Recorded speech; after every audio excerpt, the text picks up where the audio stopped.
Comment survivre à un krach boursier et savoir revenir sur les marchés au bon moment?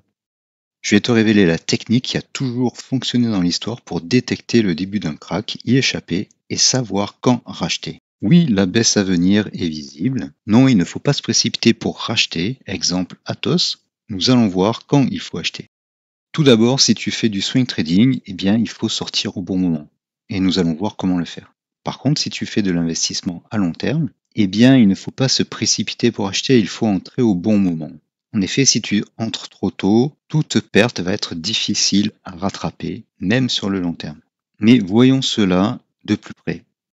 Je répète depuis des semaines, nous sommes le 7 avril, je répète depuis des semaines que le Bitcoin est en tendance baissière. Pourquoi? Eh bien parce que l'indicateur DAS, le DAS orange, est négatif depuis le 2 février. Et les 3 FTA les plus long terme, qui sont plus épais là, le vert, le marron et l'orange, sont baissiers.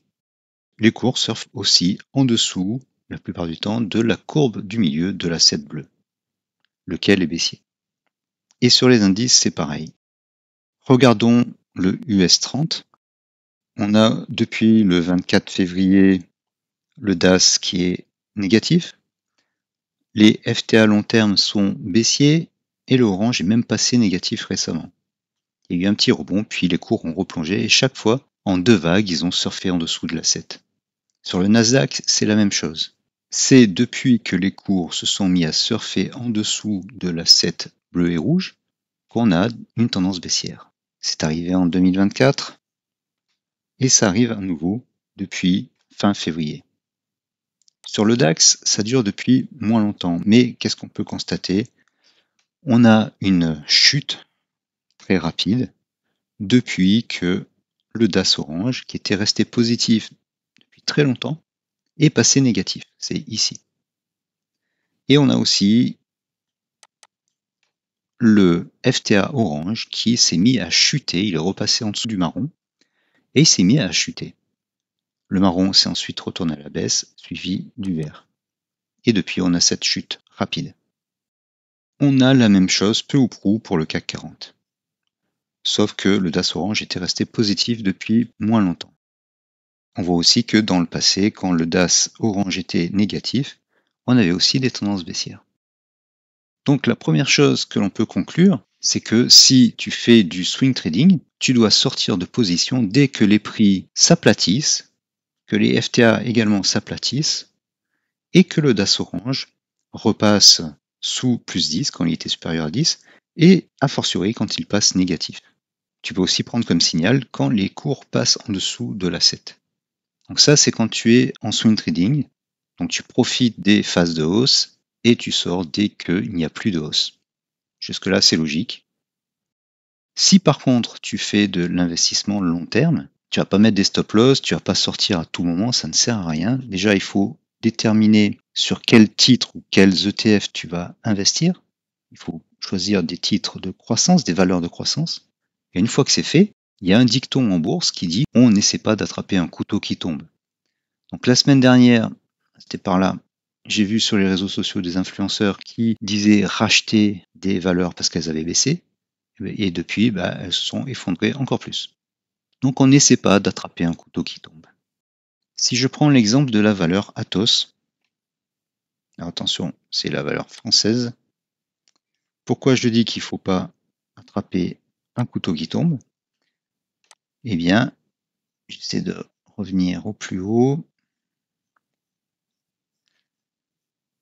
Voilà. Donc, imaginez que vous ayez, je vais enlever la 7, la valeur ici parce qu'elle avait chuté et que vous pensiez que c'était un bon prix. Eh bien, depuis, elle a bien dû chuter de 90%.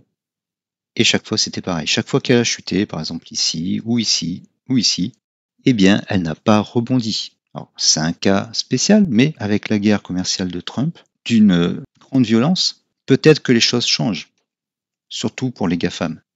Je l'ai expliqué dans une vidéo précédente. Si vous voulez la voir, le lien s'affiche en haut à droite. Il y a donc peut-être quelque chose de structurel qui change, en tout cas pour un certain temps. Il faut se laisser le temps de voir comment ça se passe. Les marchés ne vont pas rebondir tout de suite. vu le contexte économique et géopolitique, les cours ne vont certainement pas rebondir comme cela. Ils vont mettre du temps à rebondir. Là, ils ont déjà rebondi par rapport au début de séance, mais ça peut faire comme ça pendant plusieurs jours, plusieurs semaines. Ce qu'il faut comprendre, c'est que on est en tendance baissière. L'amplitude de la séance d'aujourd'hui a été d'environ 10% sur le Nasdaq, entre le plus bas et le plus haut. Ça, c'est du bruit. Si vous faites du très court terme, de l'intraday, ça peut être bénéfique pour vous. Vous pouvez gagner sur la journée. Mais pour le long terme, il va falloir attendre qu'il y ait un signe de rebond, ou si tu préfères, de fin de tendance baissière.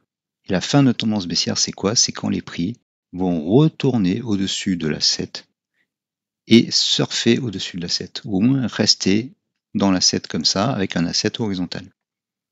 Au niveau des indicateurs, eh bien, le DAS orange va repasser positif, et les FTA vont repasser haussier et positif. Là, il y en a pas mal qui sont négatifs. Donc les cours vont repasser au-dessus de la 7 bleue,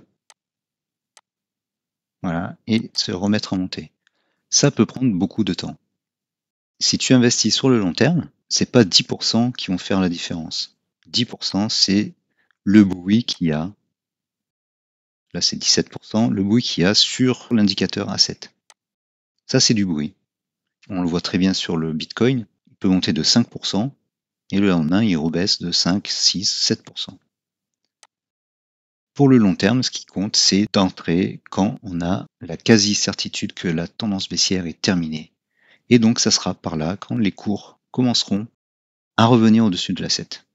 Voilà, ce qu'il faut bien retenir dans cette vidéo, c'est qu'on n'essaie pas d'attraper un couteau qui tombe. Certes, parfois, certains arrivent à choper le plus bas et ils s'en vantent, mais beaucoup, comme les investisseurs sur Atos, achètent sur un dip, comme on dit, buy the dip, et les cours continuent de tomber, moins 20, moins 40, moins 80, moins 90%. Et là, ils ne s'en vantent pas. Donc la chose que tu dois retenir dans cette vidéo, c'est on n'essaie pas d'attraper un couteau qui tombe et on revient sur les marchés quand on a des signes de fin de tendance baissière.